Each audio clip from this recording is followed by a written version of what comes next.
ইসলাম কাকে বলে? কোরআনের সকল আদেশ নিষেধকে এক কথায় ইসলাম বলে। মুসলিম কাকে বলে? যে ব্যক্তি সবসময় আল্লাহর হুকুম মেনে চলেন তাকে মুসলিম বলে। কি বলে? যে ব্যক্তি সবসময় আল্লাহর হুকুম মেনে চলেন তাকে মুসলিম বলে। ইসলামের মূল ভিত্তি কয়টি? কি কি?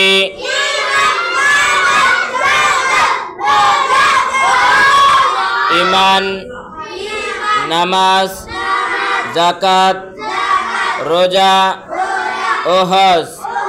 অজুতে কয়টি ফরজ? অজুর ফরজ কয়টি? 4টি। শিশুরা কত বছর বয়স থেকে নামাজ পড়ার অভ্যাস গড়ে তুলবে? 7 বছর থেকে। কত বছর থেকে? নামাজ কয় ওয়াক্ত? নামাজ কয় ওয়াক্ত? 5 ওয়াক্ত। ফজর, জোহর, আসর, মাগরিব, এশা।